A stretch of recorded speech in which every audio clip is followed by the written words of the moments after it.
Filipino time. I'm back as your Sorry. not so.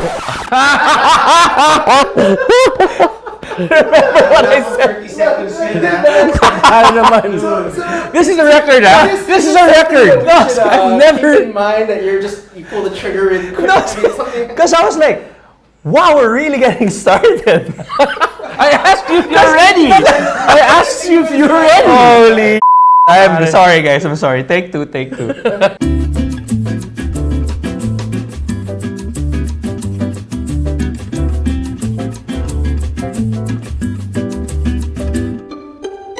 Hi, welcome to Filipino time. I'm your host, Francis Aguila, and I'm here with my good friend, Macky Katigbak. Thanks for having me. Who is, let me see, entrepreneur, car guy, watch guy, and was once featured in a magazine to interview about his growing watch collection. No, that was just an interview. The watch collection was not there yet. I recall it being, I am partial towards Oris, IWC, and Rolex. Was that right? In that order? That is correct, and the order still stays at this point, so nothing has changed. Well, speaking of that order, we have a couple of Orises and IWC and some Rolexes. So I do want to start with this TT1. Okay. That's not a joke for all you out there. No, it's really called the That's TT1. So yeah, please let me know about what's the history of that watch with you. Okay, I guess one significant thing about the TT1 was that this is what got me started into watches, mechanical watches, as a matter of speaking. And this model is very special in the sense that at the time I wanted the chronograph, but unfortunately I couldn't afford it. So obviously I had to settle for this one just to get started, and I said, maybe over the years, if I'm able to save up, then I could get the chronograph. And it took me around a decade or so before I said, okay, I'm ready for the next one. And then this wasn't in production anymore. Okay. So this is actually an eBay find. Really? As a matter of speaking, yes. Okay, so you're one of those guys who actually goes out on eBay and buys watches there. I would for specific things that I couldn't find here. Okay, that's fair. So, and as a matter of fact, this had been the first eBay watch purchase I've ever pulled the trigger on. Okay. And I was just lucky enough that I have clients in the US who could obviously facilitate the bringing back of the watch for me. And I found the seller, and the seller was first owner, had everything intact. Said that he found it too small over the years, and it was just something being neglected into his collection, and that's how we got started. And then I said, sorry, yeah. No, go. So go ahead. Finish your story. And basically, I said, can we work on this transaction outside of eBay? Okay. And basically, that's how it went through. So he provided me with everything, the receipts, the history of how he owned it, and lo and behold, it's here now. What I was going to ask you is, how old were you when you purchased the non-chronograph? The non-chronograph one, I got that when I was, I think, 21. So you were 31 by the time you had That's gotten correct. this one. Wow, 10 years. That's correct. That's dedication. It is. And as a matter of speaking, when I was ready to buy the chronograph here, Yes. I was actually going through local sites and obviously watch forums. Obviously, Facebook wasn't a big thing then. So it was a hard search here. And I think the local distributor for Oris at the time said, sorry, we don't carry that anymore because it's long been older discontinued. model, Yes. Do they still get wrist time? They still do. It hasn't been worn in a couple of months, I think. So now that we're talking about it, Maybe tomorrow. maybe tomorrow. Okay. Yeah. It's okay. So the second one here is the Spitfire. Yes. This actually, I've always loved the heritage of IWC for the pilot's watches. But why? Because there's so many pilot's watches for IWC. Correct. Why specifically the Spitfire? Well, the Spitfire is a design that I've always kind of been really drawn to. And the 3717 was my jumping point into IWC because I find it to be very balanced and proportioned. Obviously, this would have been my biggest watch from the time of the Oris and probably one of my And this is a 42? This is a 42. Yeah. That's right. The movement is still a Valju 7750. Okay. And it wasn't, they haven't done their in-house movements as of At the yet time, on yeah. this one. But the story behind this watch was, this was the watch which I got after graduating from MBA. Oh, I see. Was that a gift to yourself or It was a gift to myself. Okay. For all right. obviously graduating. And yeah, does that still get a lot of wrist time? 'Cause This I'm- one does get wrist time. It's one of the ones in my constant rotation list. So this one definitely gets wrist time. And plus, it is a little bit heavy compared to the other watches. But the second it's on you, the strap. I mean, the way this strap is designed is it really holds the top heaviness evenly around your I wrist. see. So and it wears very comfortably, and that's why one of these, and that's why this is why it gets constant rotation too. I see. And now, due to popular demand of our other host, Fed, this is for you. this is for you, Fed. So yeah, this ceramic GMT green pointer and a very interesting strap.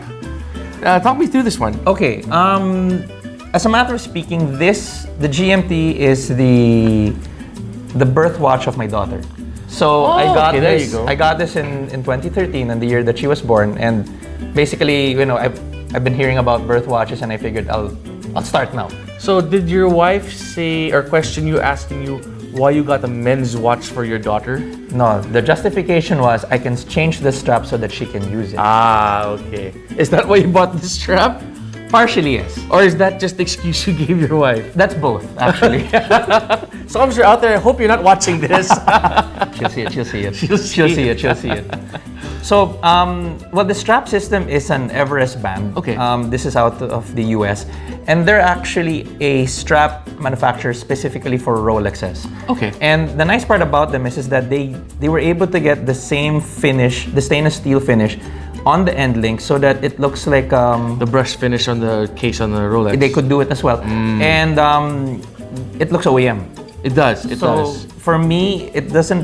I mean, it's a little bit pricey, but the straps are very well made, and I like using this because there are moments when I need to wear something a little bit dressy under a suit. So the leather strap together with the slim form of the GMT, I think is a good match for that. All right.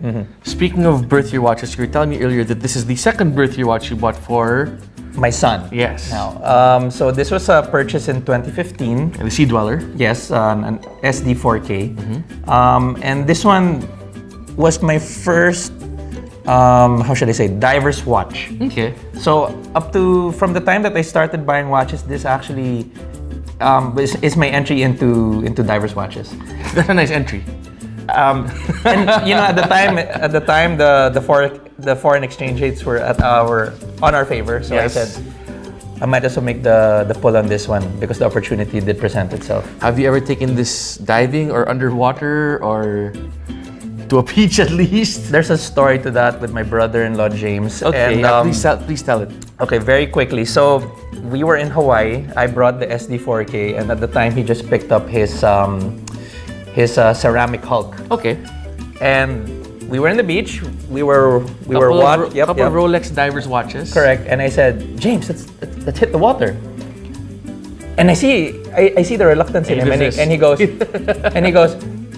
pare, bago pa eh. So now I'm like, okay, if he's not gonna do it, I won't do it too. So we both took it out, put it in the pouch, and left it in the bags, which was under constant watch, and then we swam without our diver's watches, unfortunately. So which is the diver's watch you actually take to the beach? The Seikos. This one in particular, I guess. Yes. This one in particular, the Paddy. Yes. The Paddy. Of all of these watches, of which there are many, which gets the most time on the wrist? I would say the SD4K. Okay. Definitely the Paddy. The Paddy gets a lot of wrist time. Yeah. I mean, just because it's easy to wear and It's a nice daily. and it's a great daily. Yeah. And I would say the 3717. I see. Everything else is just in the box, and I try to figure out what I'm going to wear for the day and probably choose something. Between those. But obviously, I'm a little bit drawn to black watches these days. Black dials are black. Correct. I put the non-black ones here in the very end. All right. But these ones in particular are something that I've kind of got into, which are black watches. There are a few that I was looking at, but the ones that visually appealed to me was this two-door Fast Rider Black Yeah, Shield. Black Shield. It doesn't get a lot of love, I think, but but the black and white index and the white stitching against black leather. The likeness is very, very real. Very close now. Yeah, it's quite close. So that it's got those proportions. And this would have been what a Daytona. I look at it as a contemporary Daytona in a sense, like Okay, modern materials. meaning modern materials, a bigger, bit more avant-garde. Exactly, Sure. exactly. Okay, I Obviously, get that. the use of different material. Yeah, that's a fair point. That's a very fair point. Right. So and it's not obviously as expensive as a Rolex. So Yeah. the entry point is, I think, fairly manageable in a sense. So what would be a watch that you have your sights set on right now? What's the next purchase or the next goal watch? Okay, so this is a press release to whoever can provide the stock. Hopefully they're watching. Hopefully they're watching. yes. Hopefully. Hopefully. I think it's like just a table length away, no? Maybe. Maybe. Maybe. But I know other people who are in line for it. So I'd love a ceramic Daytona in white. Yes.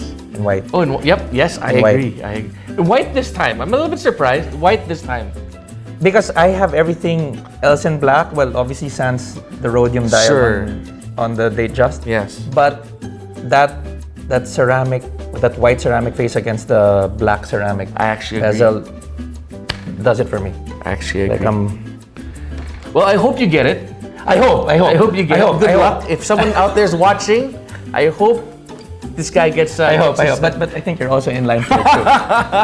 Maybe you first. We'll see about that. All right. Thanks again for watching, Macky. Thanks for stopping by and bringing your collection. And My pleasure. hope to see you guys in the next episode.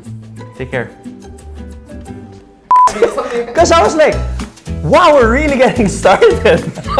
I asked you if you're ready. I asked you if you're ready. Holy I am sorry, guys. I'm sorry. Take two. Take two. That's a record. That's gotta be a record. No, that's going in the end of the bloopers. That's it. You know, it's going in the bloopers. Sorry. Take your time. Yeah. Dude, because seriously, I got shocked. Parang like, this is really happening. Okay. Good. Good.